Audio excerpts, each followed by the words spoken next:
again, I'm glad you're here. Thank you. But then you're sitting in this seat. It's crazy. It's a good seat, man. Yeah, you know why? Because somebody has made it a good seat. They warmed up that seat for 5 years. Illuminated it. Exactly.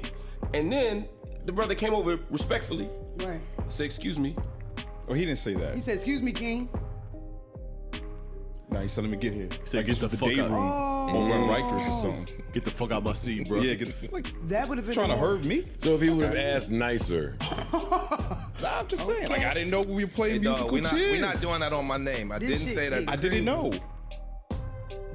I got you. I hate that you only do that when I start talking. Mark been being nasty this whole time. I'm talking got to you. everybody. I wasn't talking Oh, to you. okay. Ish. I said you was respectful. Hey y'all, welcome back. Listen to this. This is the spot where we break down the Joe Budden Podcast and every co-host on and off that couch. Hold up, because we're jumping straight into tension and messy energy. It already feels off. I can't even enjoy Flip and Mona finally sharing episodes because right out the gate, B.Dot steps in and takes that seat. Now look, I'm not the type to argue over small details, and I get the musical chairs vibe. Joe literally said that was the plan. But B.Dot standing 10 toes down like, yeah, I took your seat. Girl, what are you gonna do about it? And you could see it written all over his face. Oh nah, Joe, what is this setup? You know you're dead wrong for this. It's way too obvious. You're clearly behind the scenes pulling this together. You're the one moving pieces, making sure B.Dot landed exactly where he did. You already knew it would trigger some Budden-style reactions. I didn't think it would hit Mark like that, but trust me, there's a whole separate breakdown coming just for him. And now Joe's really stirring the pot by telling Ice to sit out for a day. Yeah, shaking the whole table. I told y'all already, he's breaking up that New York couch dynamic. Ice out here saying he peeped the play. So wait, did you see this coming or not? And let me chill on Ice for a second. Usually I'd go in, but he's dealing with a loss in the family and grieving right now. So yeah, we're giving Ice a pass today. I'm just gonna say this. Hold up. The energy already feels tense, like something's off from the jump. It's bad enough Joe constantly throws him in as the scapegoat anytime the vibe gets too heavy with the other co-hosts. Let's be real, Ish has always been the go-to shield. But now, Ish is catching on to the play because he's not just watching it, he's in it. Joe is literally setting it up so B.Dot clashes with Ish. Like, why would you have B.Dot take Ish's seat? Ish isn't the type to bounce around playing musical chairs or taking over everybody else's spot on the show.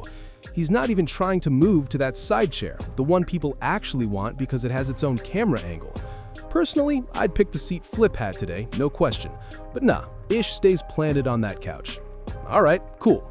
So now it's like, B.Dot, sit here, right next to him. You see where this is going, right? And here's the issue. We don't play about certain things. You don't mess with my emotions, my respect, or my role at work. And Joe just triggered all three by letting someone take that seat.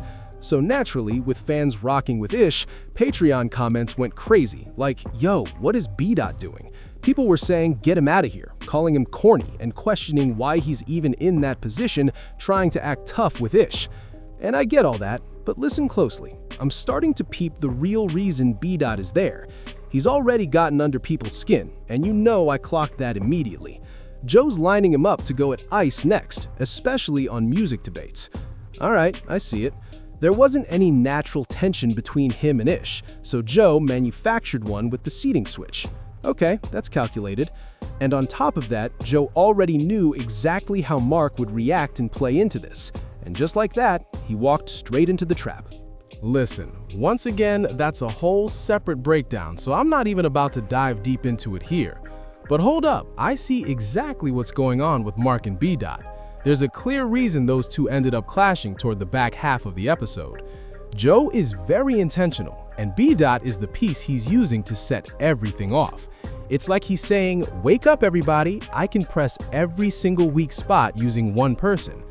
Now, we don't get it twisted. I'm not saying B.Dot is here to replace anybody, but the real question is, can he survive this heavy backlash? Because as much as we blame the co-hosts for bringing tension to the table, let's be honest, the audience is just as guilty. Ware is already on his neck heavily. I mean, I've seen how the hate train rolled on Mona. We all know the mixed energy around Mark too, and the list goes on. So yeah, we're not innocent in this either. That means B.Dot has to prove he can take the heat.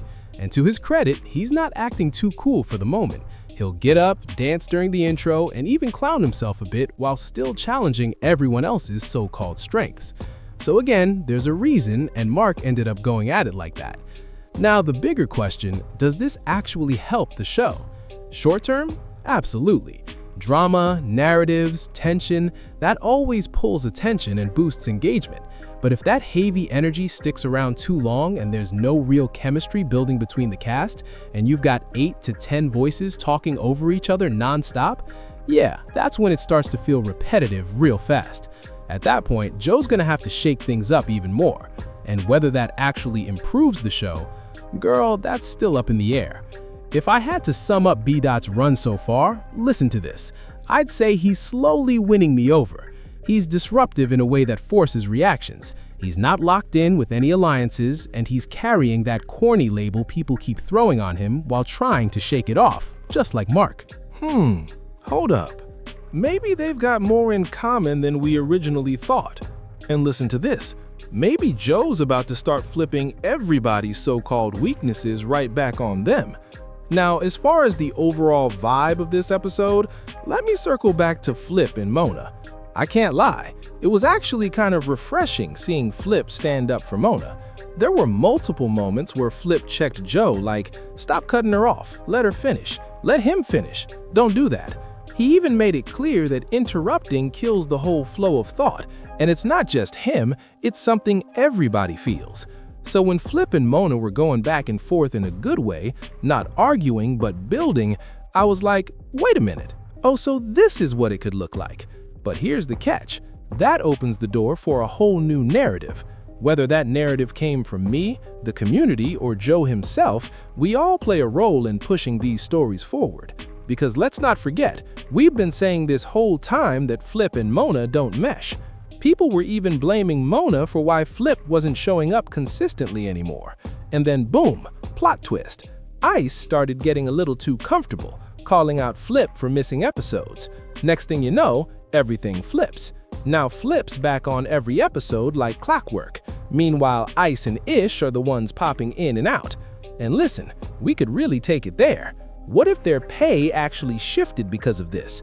Because Joe was talking spicy in that Prize Picks interview episode. Yeah, the one people were calling pointless. But I'm not gonna lie, I might see something different there. I might have to break that down in another video, because the way he was talking, it was a little different. So now it's looking like, hold up. He's slowly adopting the same mindset he used to criticize when he was in the industry. You see it creeping in, piece by piece. That same energy he once pushed against? Yeah, it's starting to show up in how he moves now. So who really knows if people are getting paid based on these so-called demotions like Flip was? Because if that's true, that could wake everybody up real quick. But I don't know. I really don't know. What do y'all think about B.Dot being added into the mix? Because let's be honest, it's obvious Joe is testing him out to lock him in as a permanent host. He tried to play it off like B.Dot was just a guest, and everybody immediately pushed back like, nah, we're not buying that. And the way they're already coming at him heavily? I can't tell if that's insecurity creeping out or if they're just confused trying to read Joe's play. Because we already know there are way too many mics on that podcast as it is. So the fact that he keeps stacking more voices, more personalities, more moving parts, you never really know what the end game is. Especially with B.Dot popping in while the co-hosts are rotating in and out, the tension is real. Everybody's on edge. And Flip clocked it early, like immediately. He basically said, I'm not feeling this. I see what's happening here. And that right there, that tells you everything you need to know. All right, y'all, that's the breakdown. Make sure you tap in and subscribe before you go.